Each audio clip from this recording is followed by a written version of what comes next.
인사하겠습니다. 오늘도 큰 은혜 받으시기 바랍니다.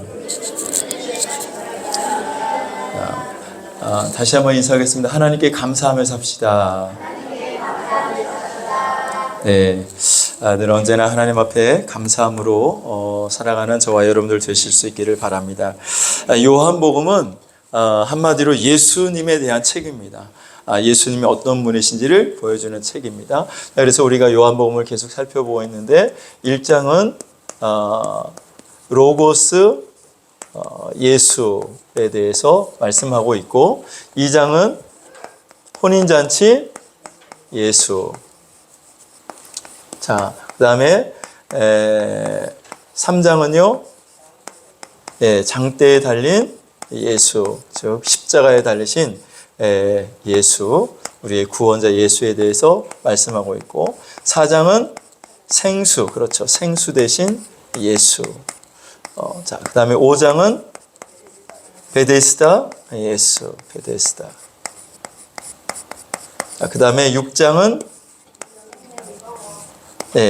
6장은 지금 우리가 살펴보고 있는데 생명의 떡이신 예수. 자, 예수님은 생명의 떡이십니다. 할렐루야. 자, 오늘도 여러분들이 생명의 떡, 생명의 떡을 여러분들이 드심으로 여러분 안에 영생이 있고 하나님의 은혜가 넘치기를 주님의 이름으로 축복합니다. 예수님이 요한복음 6장에서 계속 강조하시는 말씀이 내가 생명의 떡이라는 거예요. 생명의 떡. 오늘도 여러분 떡이 준비되어 있어요. 오늘은 여러분 오후 예배를 제가 안 드리고 대신 오전 이 11시 예배를 조금 12시 30분까지만 드리도록 하겠습니다. 얼굴색이 벌써 안 좋은 것 같아. 난 목사님 어차피 오후 예배 안 드리는데 자, 그래서 12시 반까지 성찬식까지 딱 끝내도록 하고 대신에 오늘 여러분들에게 떡도 주죠. 인삼도 아까 준 인삼도 주죠. 예? 한 분당 한 뿌리씩만 드시고 가시고 나는 한 뿌리 갖고 성이 안 찬다 그런 분들은 주방에서 봉사하시는 분들한테 나 한 뿌리만 더 줘요 해서 2뿌리 드셔도 되는데 싸갈 건 없어요. 그러니까 여러분들이 그냥 다 드시고 가시면 되겠습니다. 자, 떡도 준비되어 있고 인삼도 있고 뭐 잡채도 있고 뭐 여러 가지 많은 것들이 준비되어 있어요. 그러니까 조금 여러분들이 예배 시간 길어도 여러분들이 인내하시고 내가 조금만 더 참으면 맛있는 게 기다리고 있다. 자, 그래서 12시 반 정도에 예배를 마치고 오후 예배는 없도록 이렇게 하겠습니다. 아시겠죠? 그러니까 마음 편하게 말씀을 들으실 수 있기를 바랍니다. 자, 요한복음 6장 35절에 같이 한번 읽어볼까요? 시작. 나는 생명의 떡이니 내게 오는 자는 결코 줄이지 아니할 터이요 나를 믿는 자는 영원히 목마르지 아니하리라. 나는 생명의 뭐다? 떡이다. 누가 생명의 떡이라고요?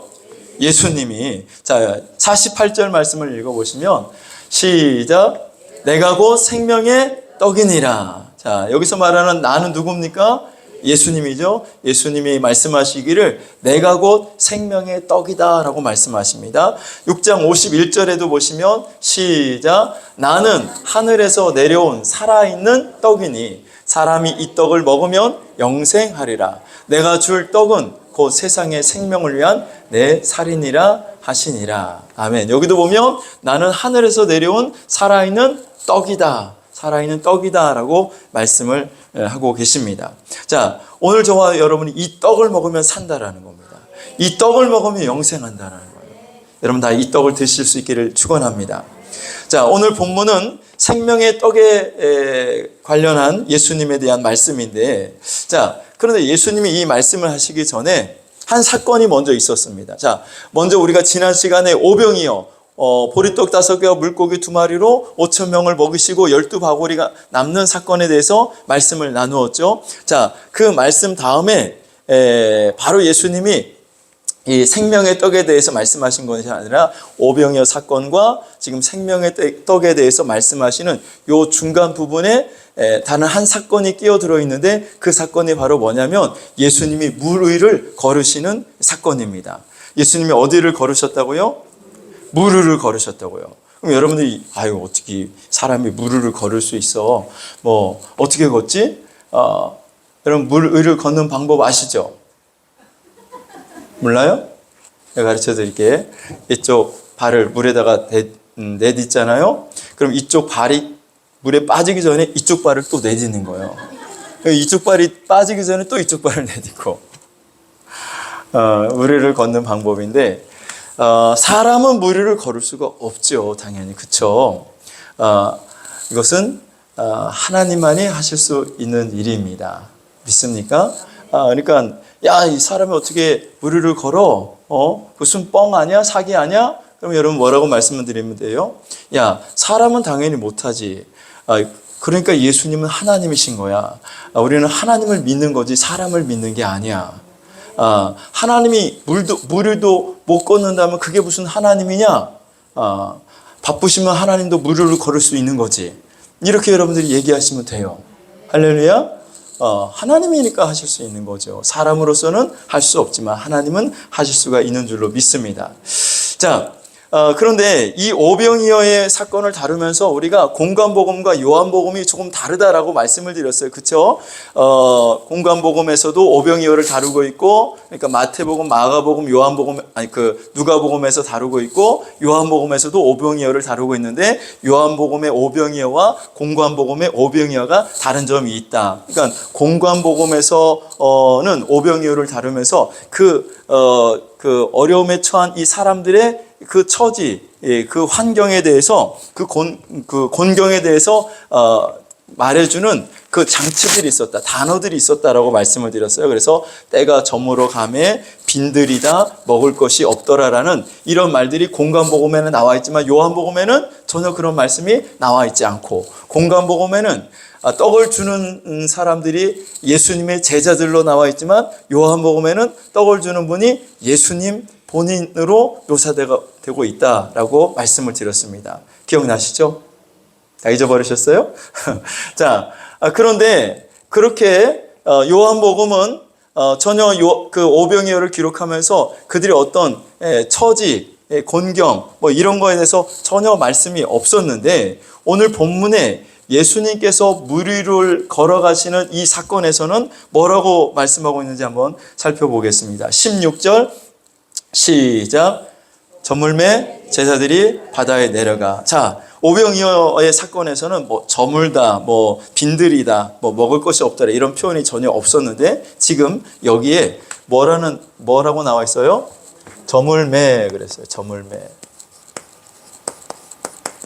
저물매. 자, 그 다음에 17절을 읽어보면 17절 시작. 배를 타고 바다를 건너 가버나움으로 가는데 이미 어두웠고 예수는 아직 그들에게 오시지 아니하셨더니. 자, 배를 타고 가버나움으로 가는데 이미 뭐 했어요?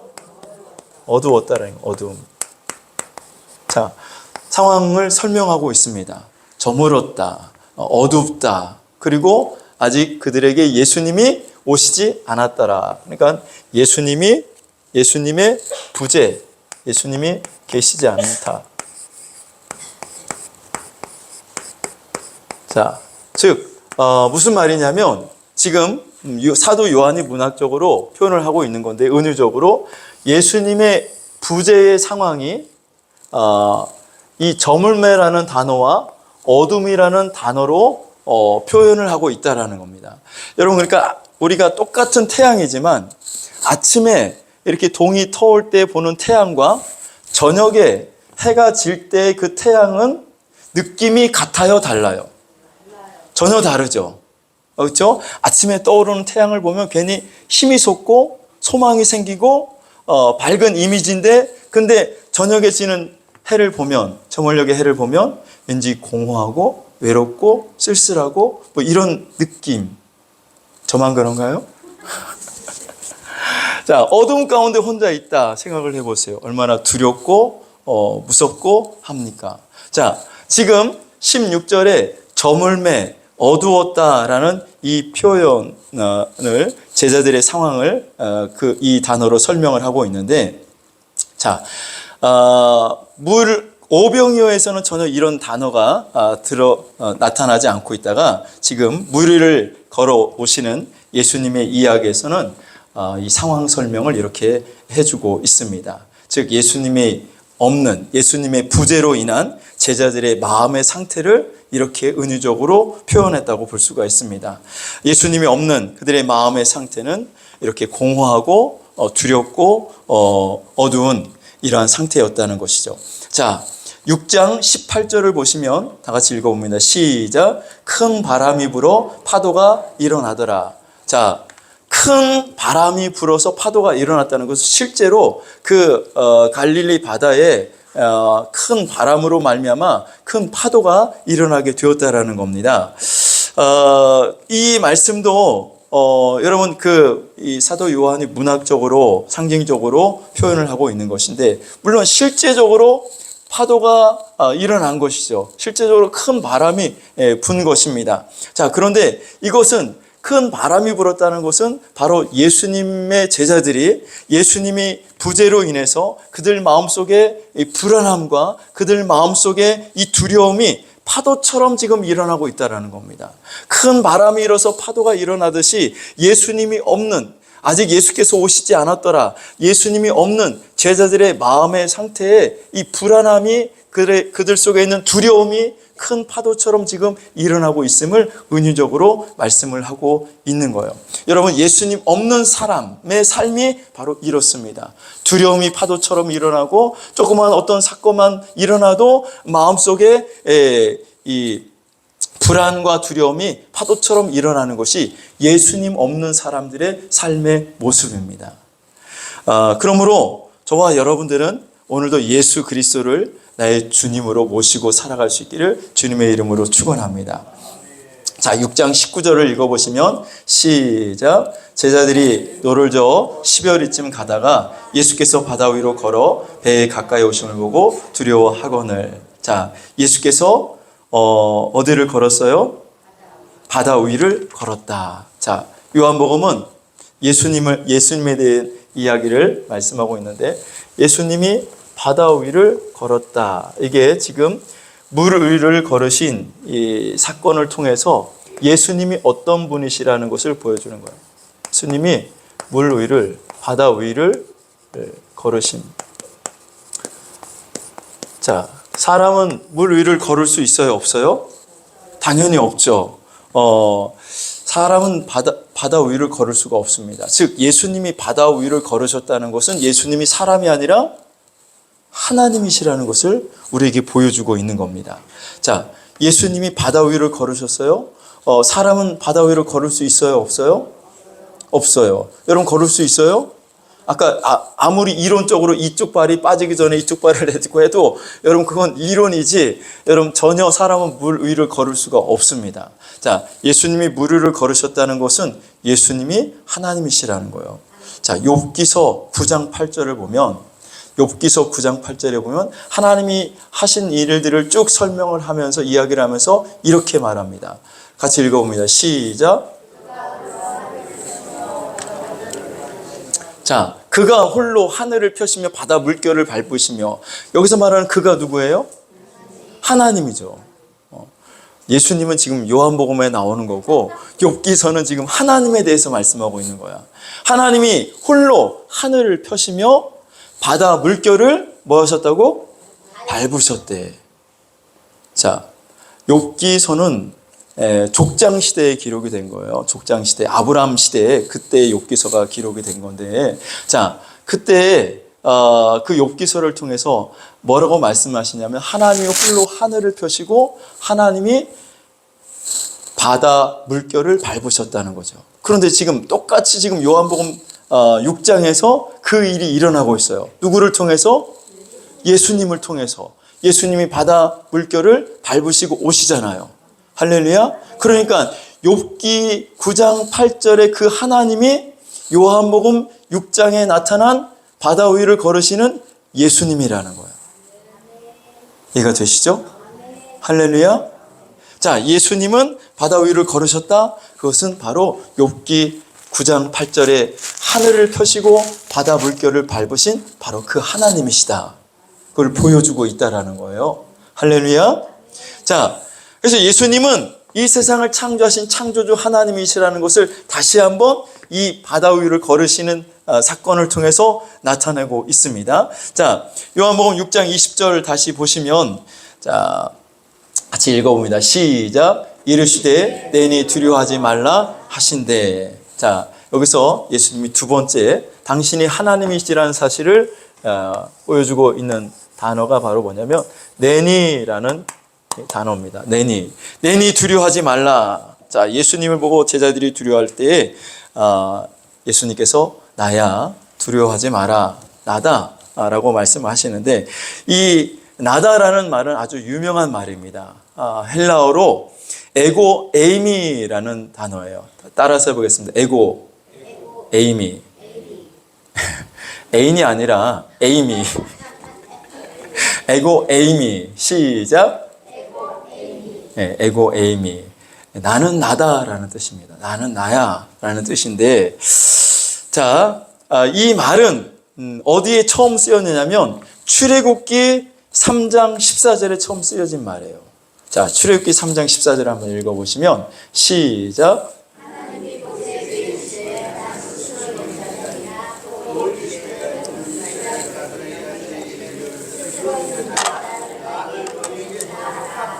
아멘. 자, 모세가 하나님께서 너가 가서 이스라엘 백성들을 애굽 땅에서 건져내라 그랬더니 모세가 하나님, 내가 가서 하나님이 나를 보내셨다고 이야기할 때 그 백성들이 하나님의 이름이 뭐냐고 물어본다면 내가 뭐라고 대답할까요? 모세가 이렇게 하나님께 물었더니 하나님이 모세에게 말씀하시기를 나는 스스로 있는 자이니라. 이게 헬라어로 에고 에이미입니다. 나는 나라는 겁니다. 나는 스스로 있는 자다. 자, 영어로 I am who I am 이라고 하는 거죠. 나는 스스로 있는 자다. 자, 그러니까 예수님이 지금 내니 에고 에이미라고 이 말씀을 하시는데, 이것은 출애굽기 지금 3장에 있는 말씀처럼 하나님이 모세에게 처음 당신의 이름을 알려주신 거예요. 처음 모세에게 내 이름은 나는 스스로 있는 자야라고 하나님이 처음 말씀하셨는데, 히브리어로는 여호와라는 것이고 여러분 헬라어로는 에고 에이미인 겁니다. 나는 나다라는 겁니다. 그러니까 지금 예수님이 제자들을 향해서 내니 두려워 말라라는 이 내니라는 단어가 바로 예수님은 그 출애굽기 3장에 나는 스스로 있는 자라고 말씀하신 그 하나님이시라는 거예요. 할렐루야.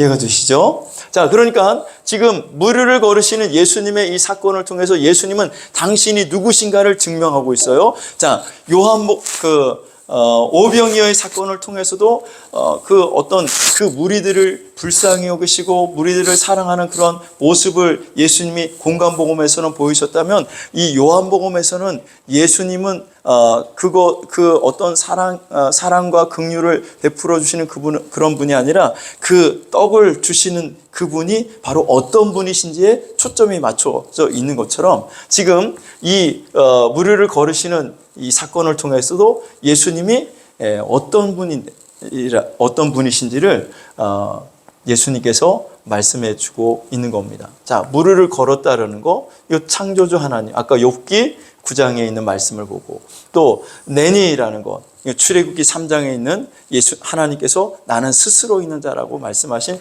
그 말씀. 자, 그러니까 예수님이 바로 스스로 있는 분, 하나님이시라는 것이죠. 자, 여러분 계속 말씀을 보면 내니 두려워하지 말라 이렇게 말씀하셨죠. 자, 예수님은 하나님이시라는 거죠. 그렇죠? 자, 그런데 이런 하나님 없이, 예수님 없이 사는 사람은 아까 말한 것처럼 불안하고 두렵고 또 기쁨이 없는 삶을 살게 됩니다. 그런데 이 창조주 하나님 되시는 예수님을 내 마음속에 모시게 되면 어떻게 되느냐? 자, 다시 요한복음 6장 21절을 보시면 시작. 이에 기뻐서 배로 영접하니 배는 곧 그들이 가려던 땅에 이르렀더라. 기뻐서 배로 영접하였더니, 즉 우리의 마음속에 근원적인 기쁨이 생긴다는 거예요. 할렐루야. 자, 그러니까 우리 마음속에 불안의 파도를 잠재우고 두려움의 파도를 잠재우고 그리스도 예수를 내 마음속에 모시고 살면 그 사람의 마음속에는 근원적인 기쁨이 샘솟게 된다. 자, 그러니까 어떤 상황 때문에 내 주변 어떤 환경 때문에 내가 기뻐하는 것이 아니라 그런 상황과는 상관없이 그리스도 예수를 내 마음속에 모시면 그 사람의 마음속에는 세상이 주지 못하는 근원적인 기쁨이 솟게 된다는 거예요. 할렐루야. 자, 그러니 여러분 예수님을 모시고 사시기를 주의 이름으로 축원합니다. 우리 서로 옆에 분과 인사하겠습니다. 예수님을 모시고 삽시다. 자, 그런데 여기 요한복음 6장 21절에 보면 배는 곧 그들이 가려던 땅에 이르렀더라 라고 말씀합니다. 그들이 가려던 땅에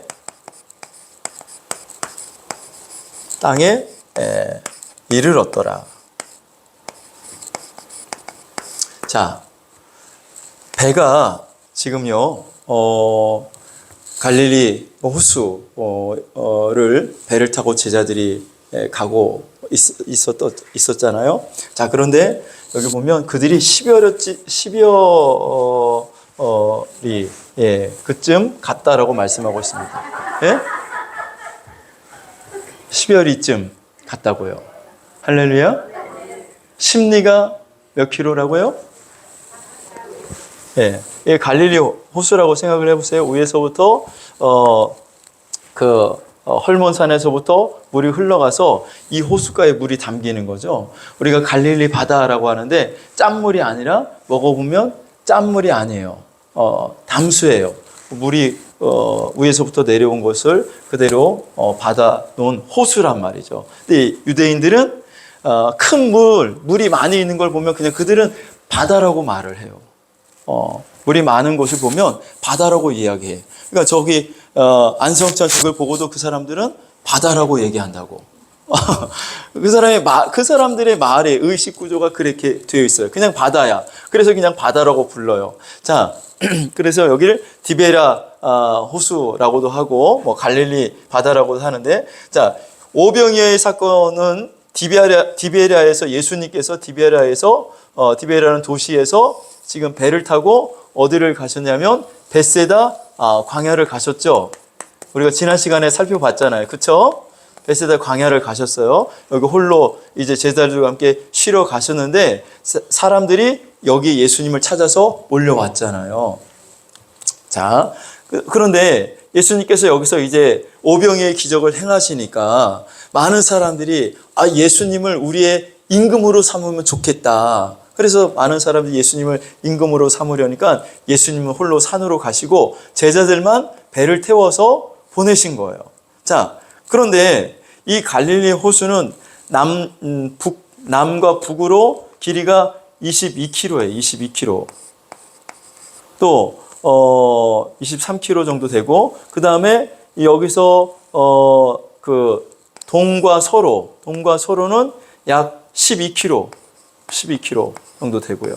자, 그러면 제자들이 심리를 갔다고 했는데 성경 원어를 보면 심리가 아니에요. 성경 원어를 보면 약 한 5km 정도를 간 겁니다. 자, 그러면 5km 정도를 갔으니까 한 절반 정도를 갔다라고 생각을 하시면 돼요. 배를 타고 제자들이 절반 정도를 간 겁니다. 자, 이 절반 정도 갔을 때 큰 바람이 일어서 풍랑을 만나게 되었고, 자, 제자들이 그 풍랑 가운데에 괴로워하는 모습을 보시고 예수님께서 산에서 기도하시다가 바다 위를 걸어서 지금 오신 거예요.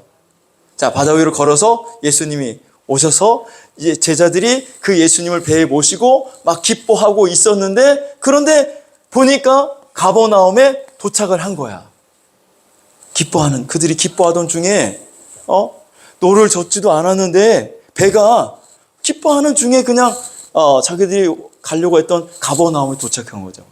신비로운 일이 또 한 번 일어난 겁니다. 자, 어떻게 배가 갔는지 축지법을 써가지고 진짜 간 건지 뭔지 잘 모르겠지만 어쨌든 배가 그들이 기뻐하는 곳에 갔어요. 자, 그런데 이 말씀이요, 시편에 기록이 되어 있더라고요. 시편 107편 29절 한번 보시면, 시편 107편 29절 30절 시작.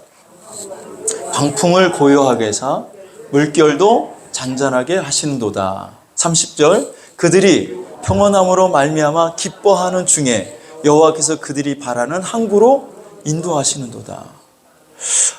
이 말씀을 보면서 소름이 끼치더라고.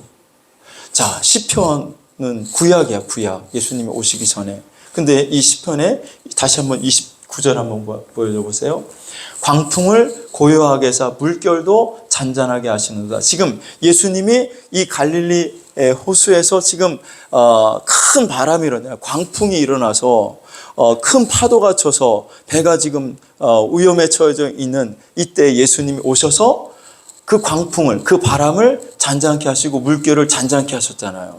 자, 근데 시편에 그것을 말하고 있어요. 광풍을 고요하게 하사 물결도 잔잔하게 하시도다. 그러면서 30절에 읽어보시면 그들이 평온함으로 말미암아 기뻐하는 중에, 지금 예수님의 제자들이 그 예수님을 모시고 바람과 파도가 잔잔케 되어서 그들이 기뻐하는 중에 여호와께서 그들이 바라는 항구로 인도하시는도다. 그들이 바라는 항구로 그 배를 인도하셨다는 거죠. 그런데 요한복음 6장에 똑같이 예수님의 제자들이 예수님께서 바람과 파도를 잔잔케 하시고 그들 제자들이 기뻐하는 가운데 그들이 보니까 벌써 배가 가버나움에 자기들이 도착하려고 했던 그곳에 도착해 있는 거예요.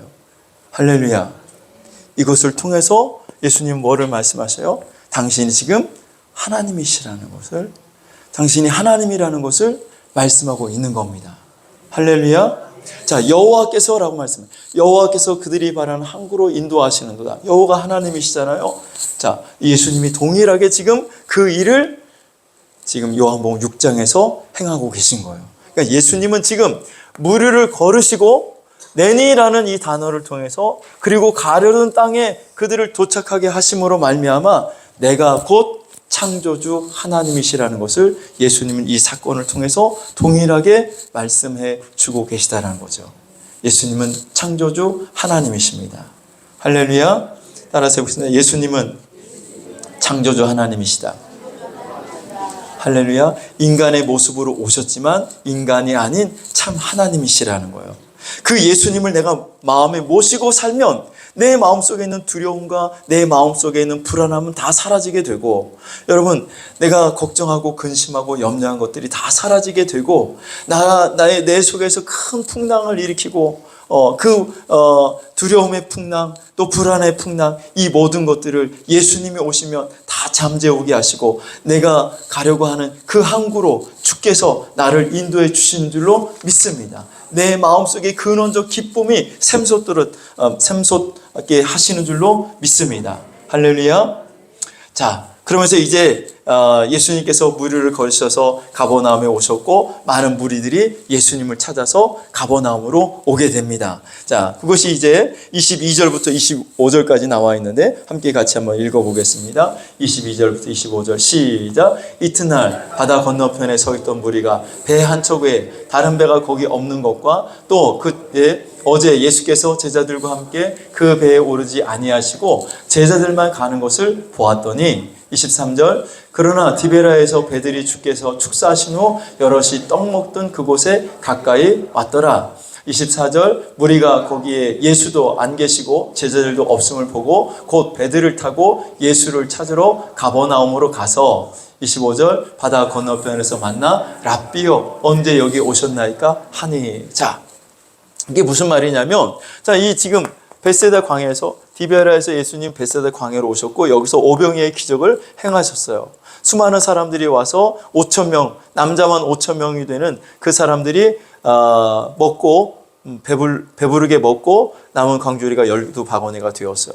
그 소식이 여기에 전해졌는지 여기 이제 디베라에서 많은 사람들이 배를 타고 또 온 거예요. 여기 온 거야. 자, 왔는데 와서 보니까 예수님도 없고 제자들도 없어. 사람들에게 물어봤겠죠. 예수님 어디 가셨어? 몰라. 근데 제자들은 배를 타고 갔어. 다시 갔어. 그래? 그래서 이 사람들이 예수님은 따로 산으로 기도하러 가신 거죠. 기도하러 가시고 제자들만 간 걸 아시는데 이 사람들이 배를 타고 다시 가버나움으로 와 보니까 거기에 누가 계셔요? 예수님이 계신 거예요. 그래서 그 사람들이 묻는 거야. 아니 예수님, 어제 그 배가 한 척밖에 없었고 배가 한 척밖에 없었고 그 배를 타고 제자들만 가고 예수님은 따로 가는 걸 보았는데 예수님 언제 여기 오셨느냐고 사람들이 묻는 겁니다. 자, 이제 이때부터 예수님께서 뭐에 대해서 말씀하시냐면 생명의 떡에 대해서 말씀을 하십니다. 자, 6장 30절, 31절 같이 한번 읽어보겠습니다. 6장 30절, 31절 시작. 그들이 묻되 그러면 우리가 보고 당신을 믿도록 행하시는 표적이 무엇이나이까? 하시는 일이 무엇이니까? 기록된 바 하늘에서 그들에게 떡을 주어 먹게 하였다함과 같이 우리 조상들은 광야에서 만나를 먹었나이다. 자, 예수님을 만나서 그들이 예수님에게 묻는 거예요. 예수님, 우리가 당신을 믿고 싶은데 당신이 선지자예요? 당신이 메시아입니까? 그렇다면 우리 조상들은 광야에서 모세 선지자가 하늘에서 만나를 내려서 그것을 먹게 했는데 우리에게도 표적을 좀 보여달라고. 우리에게도 표적을 보여주면 우리도 당신이 선지자라고 당신이 메시아라는 것을 믿겠다고 그들이 예수님께 지금 이야기를 합니다. 자, 그러니까 예수님이 뭐라고 말씀하시냐면 32절, 33절 같이 읽어봅니다. 시작. 예수께서 내가 진실로 진실로 너에게 이르노니 모세가 너에게 하늘로부터 떡을 준 것이 아니라 내 아버지께서 너에게 하늘로부터 참 떡을 주시나니 하나님의 떡은 하늘에서 내려 세상에 생명을 주는 것이니라. 자, 그들이 모세 선지자가 우리에게 하늘에서 떡이 내리도록 우리 조상들이 그래서 그 떡을 먹고 살았는데 당신도 그런 표적을 한번 보여달라고 그랬더니 예수님이 모세가 하늘에서 떡을 내려준 것이 아니라 하늘에 계신 하나님이 이스라엘 백성들에게 떡을 내려준 것이다. 그리고 하늘에서 내려오는 떡은 사람을 살리는 생명의 떡이다. 그랬더니 이 무리가 뭐라고 말하냐면 그러면 그 떡을 우리에게 달라고 지금 말하는 겁니다. 우리도 그 생명의 떡을 달라고. 그랬더니 예수님께서 34절에 그들이 이렇게 말한 것이죠. 같이 읽어봅니다. 시작. 그들이 이르되 주여 이 떡을 항상 우리에게 주소서. 우리에게 이 떡을 주옵소서. 그 하늘에서 내려오는 생명의 떡을 우리에게 달라고 무리가 이야기를 한 거예요. 그러니까 예수님이 바로 35절에 이렇게 말씀하십니다. 같이 큰 목소리를 읽어봅니다. 시작. 예수께서 이르시되 나는 생명의 떡이니 내게 오는 자는 결코 줄이지 아니할 터요 나를 믿는 자는 영원히 목마르지 아니하리라. 그 떡을 우리에게 달라. 그 하늘에서 내려오는 생명의 떡을 달라고 했더니 예수님이 바로 그들에게 말하기를 내가 바로 그 생명의 떡이니라. 내가 바로 생명의 떡이야. 예수님이 말씀하셨습니다. 예수님은 생명의 떡이십니다. 하늘에서 내려오는 살아있는 떡, 생명의 떡이 예수 그리스도이신 줄로 믿습니다. 그랬더니 이 무리들이 그러면 예수님을 믿으면 좋을 텐데 그 예수님 말씀을 듣고 무리들이 수근수근거리고 이상하게 말하는 겁니다. 생각하는 겁니다. 자, 41절부터 읽어보시면 시작. 자기가 하늘에서 내려온 떡이라 하심으로 유대인들이 예수에 대하여 수근거려 이르되 이는 요셉의 아들 예수가 아니냐. 그 부모를 우리가 아는데 자기가 지금 어찌하여 하늘에서 내려왔다 하느냐. 예수께서 대답하여 이르시되 너희는 서로 수근거리지 말라. 자, 그렇습니다. 무리들이 아니 예수 당신은 아버지가 요셉 아니요 어머니가 마리아잖아. 그 사이에서 태어난 걸 우리가 아는데 무슨 당신이 하늘에서 내려온 살아있는 떡이라고 말하는 거야. 그러면서 사람들이 믿지 않고 수근수근 거리는 겁니다. 자, 그러면서 이들은 계속해서 예수님에게 표적을 보여달라고 말하는 것이죠. 당신이 뭔가 표적을 보여주면 우리가 그 표적을 보고 당신을 믿겠다. 근데 예수님은 이미 많은 표적을 보여주었어요. 자, 가나 혼인잔치에서 뭐 했어요? 물이 포도주로 변하는 사건을 예수님이 행하셨습니다. 물을 포도주로 만드셨어요. 사람이 할 수 있어요? 없어요? 없죠. 그리고 이 장에 보면 왕의 신하의 하인의 아들을 예수님이 치료하시고 그리고 예수님께서 많은 병자들을 고치시는 것을 이미 이 사람들은 목격했고 또 베데스다에서 병을 고쳐주시고, 그리고 오병이어의 기적을 통해서 그 보리떡 5개와 물고기 2마리로 5,000명을 먹이시고 12바구니가 남는 그런 기적을, 그런 표적을 이미 예수님은 보여주셨다고. 이 사람들이 안 본 게 아니야. 봤는데 여전히 이 사람들은 예수님을 믿지 않고 뭐예요? 우리에게 또 표적을 보여달라는 거야. 우리에게 다른 표적을 좀 보여달라. 자, 예수님이 이미 표적을 보여준 그것들은, 그런 기적들은 사람이 할 수 있는 일들이 아니었습니다. 하나님만이 하실 수 있는 일들이었어요. 그렇죠? 자, 그러면 그런 표적을 보고 믿어야 되잖아요. 믿어야 되는데 안 믿는 거야. 여전히 안 믿으면서 표적만 계속 보여달라는 것이죠. 자, 그래서 예수님이 이렇게 말씀하십니다. 43절, 44절을 보시면 44절 말씀 보시겠습니다. 시작. 나를 보내신 아버지께서 이끌지 아니하시면 아무도 내게 올 수 없으니 오는 그를 내가 마지막 날에 다시 살리리라. 자, 나를 보내신 아버지께서 이끌지 아니하시면 아무도 내게 올 수 없다라고 말씀하고 있는데, 그렇습니다, 여러분. 예수님을 믿는 것, 예수 믿고 구원받고 우리가 영생을 얻고 우리가 천국에 가는 것, 이건 하나님이 허락하셔야 된다는 거예요. 하나님이 우리에게 은혜를 주셔야만 이런 일들이 가능하다는 거예요.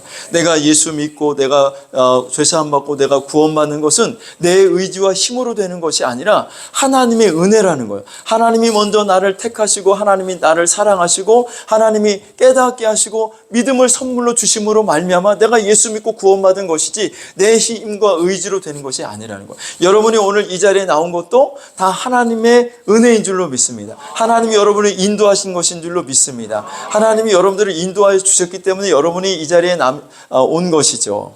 근데 목사님, 나는요 아무개가 자꾸 나 가기 싫은데 오라고 그래가지고 내가 온 거예요. 근데 여러분, 그것도 하나님이 그 사람의 손길을 통해서 여러분을 이곳으로 오도록 만드신 줄로 믿습니다.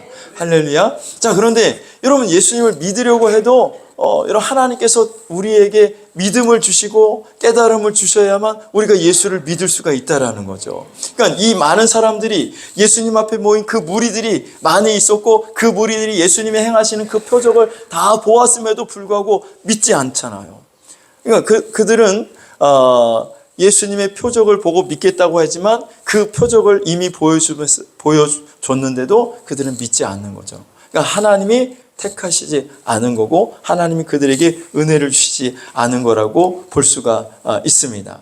자, 그래서 우리가 구원받는 것은요, 여러분, 내 힘으로 내 능력으로 되는 것이 아니라 하나님의 은혜로 되는 줄로 믿습니다. 할렐루야. 자,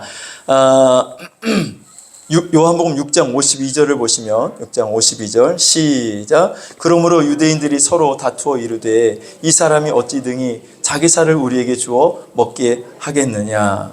자, 53절 읽어봅니다. 시작. 예수께서 이르시되 내가 진실로 진실로 너에게 이르노니 인자의 살을 먹지 아니하고 인자의 피를 마시지 아니하면 너희 속에 생명이 없느니라. 자, 예수님께서 이 사람들에게 나는 하늘에서 내려온 살아있는 떡이다. 그리고 이 생명의 떡을 먹어야 된다라고, 내 살을 먹고 내 피를 마셔야 된다고 했더니 이 사람들이 아니 어떻게 우리가 예수 당신의 살을 먹을 수 있겠습니까? 라고 묻죠. 예수님께서 인자의 살을 먹지 아니하고 인자의 피를 마시지 아니하면 그 속에 생명이 없느니라 라고 말씀하고 있습니다. 여러분, 예수님의 살과 예수님의 피를 먹고 마시지 않은 사람은 생명이 없는 거예요. 구원을 받지 못했다라는 거예요. 할렐루야. 자, 그럼 여러분들은 구원 받았어요? 못 받았어요? 받았어요? 자, 여러분들이 예수를 믿어요? 하나님을 믿습니까? 이 세상을 창조하신 창조주 하나님이 인간의 몸, 육신을 입고 이 땅에 오셨다는 것을 여러분 믿어요? 성육신하신 예수님을 믿습니까? 그 예수님이 내 죄를 용서하시기 위해서 십자가에 피 흘려 주시고 십자가에서 살을 찢기시며 십자가에서 죽으셨다는 사실을 믿습니까? 그 예수님의 피값으로 내가 죄사함 받고 속량을 받고 내가 구원받아 하나님의 자녀가 되었다는 사실을 믿습니까? 여러분, 이렇게 여러분들이 믿는다면 여러분 구원을 받은 겁니다. 자, 여러분 구원받았다는 것은 여러분 속에 생명이 있다는 거예요. 하나님이 주시는 생명이 있다는 거죠. 근데 그 생명이 있다는 것은 여러분들이 알든지 모르든지 간에 예수님이 여러분의 입속에 예수님의 살을 먹여주시고 예수님의 피를 먹여주셨다는 거예요. 그러니까 인자의 살을 먹지 아니하고 인자의 피를 마시지 아니한 자는 그 속에 생명이 없다고 했는데 여러분 속에는 생명이 있잖아요. 그럼 인자의 살과 인자의 피를 여러분은 먹고 마셨다는 거예요. 할렐루야, 할렐루야. 자, 이것이 하나님의 은혜입니다. 하나님의 크신 은혜예요. 자, 마태복음 26장을 보면 여러분 우리가 이 무리들이 예수님 앞에 우리가 어떻게 당신의 살을 먹을 수 있겠냐고, 당신의 피를 우리가 어떻게 마실 수 있겠느냐고 물었잖아요. 우리가 예수님의 살과 피를 마시는 방법이 마태복음 26장 26절부터 나와 있는데 같이 한번 읽어보겠습니다. 시작.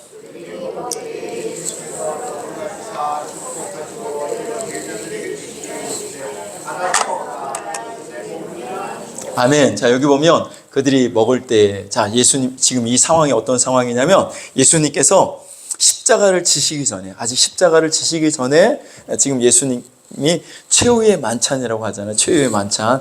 그림으로도 성화로도 나와 있잖아요. 자, 마지막으로 예수님이 제자들과 만찬, 성찬식을 하는 거예요. 성찬식. 자, 예수님께서 떡을 가지사 축복하시고 그 떡을 떼어서 제자들에게 주시면서 뭐라고 말씀하셔요? 받아 먹어라. 이것은 내 몸이다. 떡을 주면서 뭐라고 말씀하셨어요? 이건 내 몸이라는 거야. 떡을 주면서 내 몸이니 받아 먹으라고 말씀하십니다. 자, 27절, 28절 보시면 시작. 또 잔을 가지사 감사기도 하시고 그들에게 주시며 이르시되 너희가 이것을 마시라. 자, 지금 포도주를 말하는 거예요. 포도주. 그들은 포도주를 마시는데 이 잔에다가 포도주를 따라서 예수님께서 제자들에게 주면서 이것을 마시라. 28절을 보시면 시작.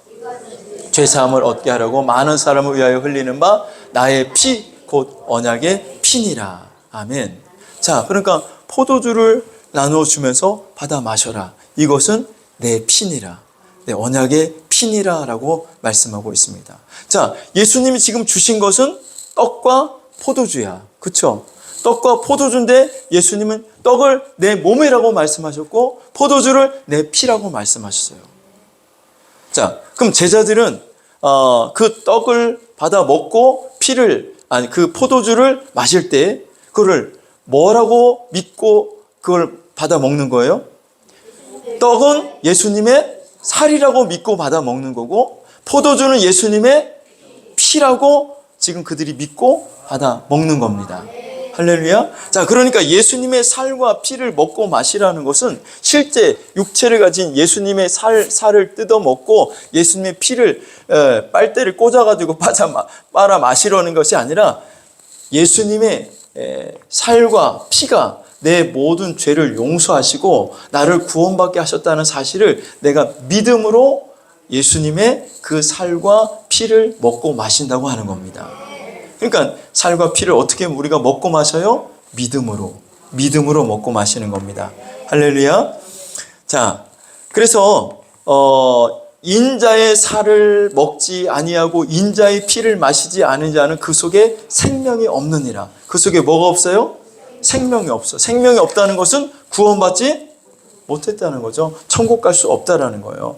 그러나 예수의 살과 피를 먹고 마시면 영생을 갖는다는 거죠.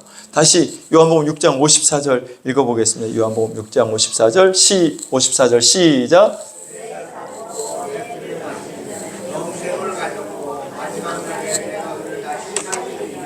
아멘. 내 살을 먹고 내 피를 마시는 자는 뭐를 가졌어요? 영생을 가졌어요. 할렐루야. 오늘 이 시간에도 여러분 우리가 성찬식을 하잖아요. 카스테라 빵이에요. 뭐 이게 뭐 별거 있어요? 포도주. 자, 그런데 이것을 우리가 믿음으로 이 카스테라 빵이 바로 예수님의 몸이고 이 포도주가 예수님의 피라고 내가 믿고 받아 먹고 마시면 여러분 속에 생명이 거하게 되는 거예요. 하나님의 능력이 여러분 가운데 임하게 되는 줄로 믿습니다. 자, 여러분 예수님의 살과 피를 먹지 아니한 자는 천국에 갈 수 없어. 영생이 없어. 생명이 없고 구원받을 수가 없는 겁니다. 천국은 혈통으로 가는 게 아니에요. 천국은 육정으로 가는 게 아닙니다. 근데 유대인들은 천국을 혈통으로 가는 줄 알았어요. 유대인의 피가 흐르면 그 사람은 선택받은 하나님의 자녀고 죽으면 다 천국 가는 줄로 알았어요. 근데 예수님이 지금 그런 유대인들에게 아니 천국은 영생은 내 살과 피를 먹어야만 가는 거야. 내 살을 먹지 않냐고 내 피를 마시지 않은 자는 생명이 없어. 영생을 받지 못한 거야. 그 사람은 천국에 갈 수가 없는 거야 라고 예수님이 말씀하고 계신 겁니다. 여러분, 천국은 예수님의 살과 피를 마신 자만 가게 되는 겁니다. 여러분, 이것을 믿으시기를 주의 이름으로 축원합니다. 할렐루야.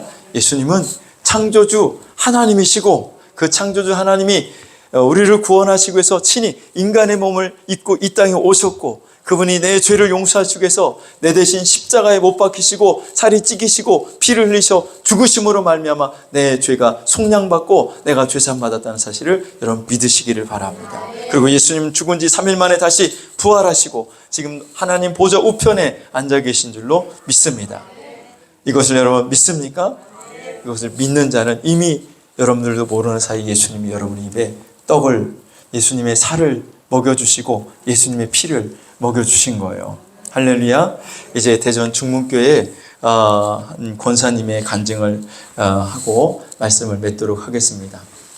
자, 그 대전 중문교회 그 장경동 목사님이 심무하는 그 교회 박영숙이라는 권사님이 계셨는데 간경화로 죽게 되었습니다. 병원에서 할 수 있는 딱 한 가지 방법은 간 이식을 받는 것밖에 없었어요. 간 이식 수술을 해야 되는데 자기 막내딸이 자기 간의 반을 엄마에게 이식해 주기로 해서 수술을 합니다. 12시간에 거쳐서 간 이식을 딸과 엄마가 동시에 한 겁니다. 자, 그리고 이제 깨어났는데 문제는 간 이식을 받더라도 그 간이 자기 몸속에 잘 적응을 해야 되는데 그 통증이 너무너무 심해가지고 잠도 제대로 잘 수 없고 그 고통이 너무 심한 거였습니다. 그래서 제대로 잠도 잘 수 없을 정도로 고통이 심한데 어느 날 잠깐 잠을 자는데 그 환상 가운데에 예수님이 나타나신 거예요. 예수님이 나타나셔가지고 하얀 수저에다가 떡을 떼어가지고 받아 먹으라 주신 겁니다. 그래서 이 권사님이 냉큼 받아 먹었죠. 그 다음에 예수님께서 잔에다가 포도주를 따라 주시면서 내 피니 받아 마시라. 그래서 이 권사님이 그 잔을 받아 마셨어요. 그리고 예수님이 말씀하시기를 염려하지 마라, 두려워하지 마라, 내가 너와 함께 함이니라. 그러면서 꿈인지 환상인지 비몽간에 딱 깨어서 일어난 겁니다. 그러니까 이 꿈속에 환상 가운데 이 권사님은 예수님으로부터 직접 성찬을 받은 거예요. 그런데 놀라운 것은 바로 그 꿈속에서 일어났는데 깨어나자마자 그 몸속에 있던 모든 통증이 다 사라져 버린 거예요. 할렐루야. 그 모든 고통이 다 치료가 된 거예요. 그래서 건강을 얻게 되었다는 간증입니다. 자, 꿈속에서도 성찬을 받았는데 능력이 실제로 나타났어요. 할렐루야. 어떤 전도사님이 교회 이제 전도사인데 토요일 날 몸이 너무너무 아파가지고 다음 날이 주일날인데 주일날 가면 여러 가지 교회에서 봉사하고 해야 될 일들이 전도사님들이 많잖아요. 자, 그런데 자기가 도저히 그 상태로는 교회에 가서 주일을 어떻게 교회 가서 봉사하고 뭐 섬길 수 있는 그런 상황이 못 되고 오히려 교회를 못 나갈 상황이더라는 거예요. 그래서 이 전사님이 자기 사모에게 시켜가지고 저 슈퍼에 가가지고 포도주 한 병이랑 카스테라 하나 사갖고 오라고. 사모님이 그거 어디에 쓰려고 그랬더니 시키는 대로 해라고. 그래가지고 사모님이 가가지고 슈퍼에 가가지고 포도주하고 카스테라를 사갖고 온 거예요. 그래서 이 전사님이 자기 혼자 성찬을 한 겁니다. 자기 혼자 카스테라를 썰어 놓고 그 다음에 잔에다가 포도주를 따르고 이것은 내 몸이니 나를 기념하여 이 떡을 먹어라. 그래가지고 그 떡을 먹고 그 다음에 카스테라를 먹고 그 다음에 잔의 포도주를 이것은 내 피니 받아 마시라. 그래서 그 포도주를 받아 먹은 겁니다. 그러니까 자기 혼자 아무도 없는데 자기 혼자 성찬을 한 거죠. 성찬식을 한 거예요. 근데 신기한 건 그 순간, 그러니까 서서히 나는 게 아니라 그 순간 몸이 깨끗이 나았다라는 거예요. 그 순간, 아니 몸이 이제 뭐 1시간 지나고 뭐 2시간 지나고 해서 차차 회복된 게 아니라 성찬을 하고 나자마자 바로 몸이 깨끗이 치료가 되었다라는 거예요. 할렐루야. 이게 성찬의 능력입니다. 성찬의 은혜고 성찬의 축복인 거예요. 오늘 이 시간도 여러분 성찬을 받으실 때 그냥 받지 말고 이건 예수님이 나를 위해서 흘리신 피야. 예수님의 몸이야.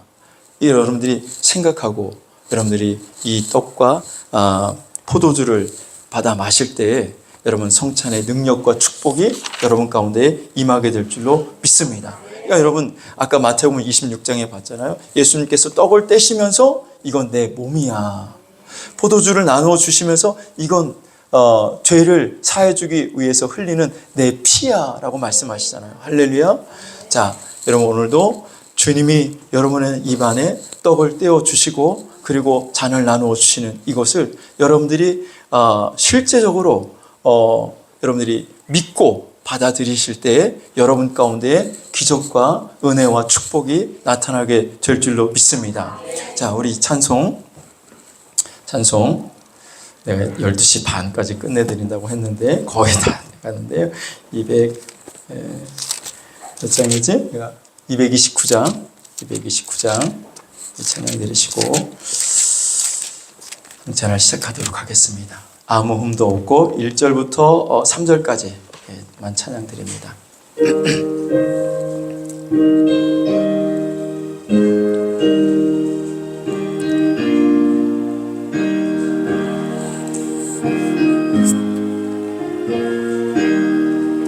아무 흠도 없고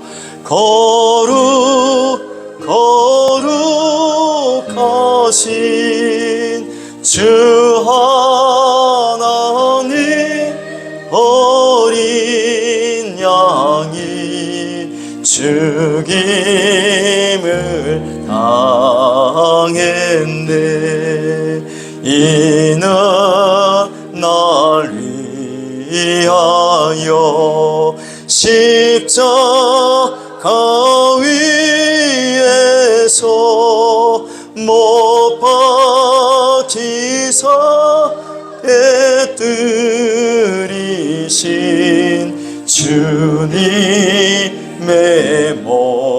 몸일세. 이는 날 위하여. 우리 장로님들 앞에 나와주시면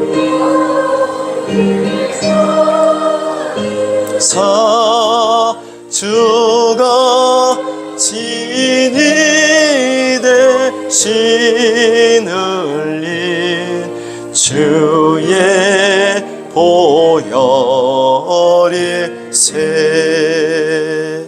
아멘. 잠깐 기도하겠습니다. 살아계신 하나님 아버지, 오늘 이 시간 저희들이 독생자 예수 그리스도를 우리에게 보내주시고 우리의 죄를 대속하기 위해서 십자가에 달려 죽으신 그 고난을 기억하며 하나님 앞에 감사를 드립니다. 하나님, 이 시간 저희들이 겸손히 주님 앞에 기도합니다. 독생자 예수 그리스도께서 제정하신 대로 예수님의 그 죽으심과 고난당하심을 기억하며 이 떡과 포도주를 받습니다. 우리로 하여금 주님의 그 죽음의 공로를 힘입게 하시고 주님을 섬겨 기쁘시게 하여 존귀한 영광을 주님께 돌려보내게 하여 주옵소서. 주 예수께서 잡히시던 밤에 떡을 가지사 축사하시고 떼어 가라사대 이것은 너희를 위하여는 내 몸이니 이것을 행하여 나를 기념하라 하시고 식후에 또한 이와 같이 잔을 가지고 가라사대 이 잔은 내 피로 세운 새 언약이니 이것을 행하며 마실 때마다 나를 기념하라 하신 것을 기억하며 이 시간 성찬식을 거행합니다. 우리는 이 성찬에 참여함으로써 예수님의 살과 피를 먹고 마시며 주님께서 우리에게 주시는 생명을 얻게 되는 줄로 믿습니다. 이 시간 놀라운 기적과 은혜가 우리 가운데 임하게 될 줄로 믿습니다. 예수님의 이름으로 기도합니다. 아멘. 우리 장로님들 떡 드시도록 하겠습니다. 네, 준비해 주시기 바랍니다.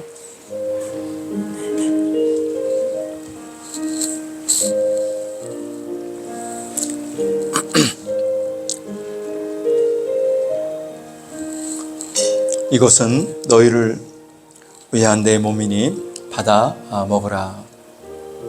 떡을 받으신 분들은 주님의 몸을 기억하며 주님의 살을 먹는 것을 여러분들이 상상하며 이 시간 하나님 앞에 받으시기를 바랍니다. 이것은 너희를 위한 내 몸이니 이 떡을 받아 먹어라. 주님이 나를 위해서 십자가에 찍히신 그 살입니다. 인자의 살을 먹어야 영생을 얻을 수 있다 말씀하십니다. 오늘 주님께서 여러분의 입에 주님의 살을, 이 떡을 넣어 주십니다. 받아 드십시오. 받아 먹으십시오. 예수님의 몸입니다. 예수님의 살입니다. 받으신 분들은 먹으시기를 바랍니다.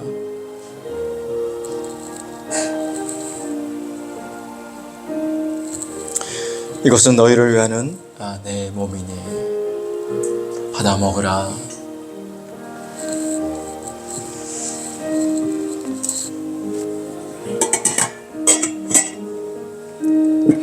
예수님의 피 드시기 바랍니다.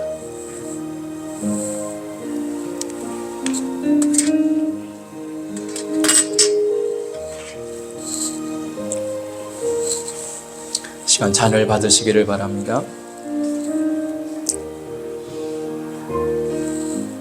이 잔은 너희 죄를 위하여 흘리는 나의 피니라. 받아 마시라.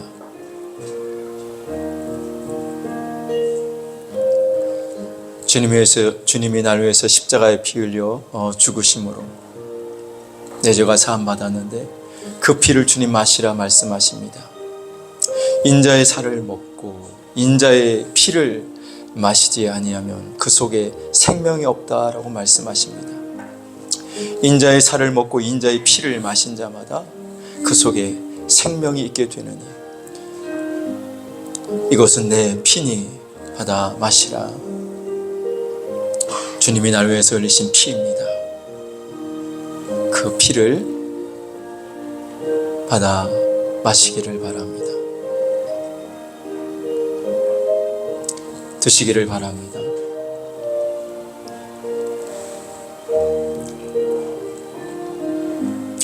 이 잔은 내 피로 세운 새 언약이니 언약의 피, 죄사함의 피 주께서 흘려주셨고 그 피를 받아 마시라고 말씀합니다.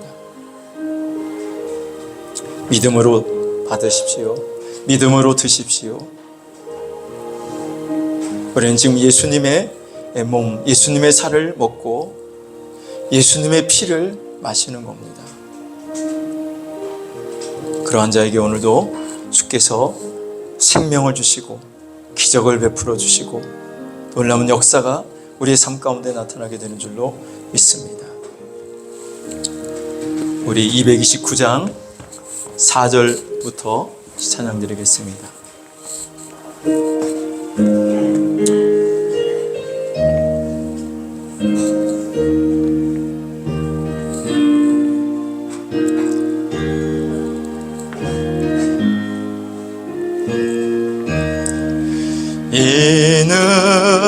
주가 지금 너에게 주시는 영생하는 양식이요 마시는 잔일세 심히 사모하는 떠나셨던 주님 속히 세상 다시 올 때 한가히 뵙겠네 우리 그때까지 십자가를 지고 주의 자비함과 은혜 널리 전하세.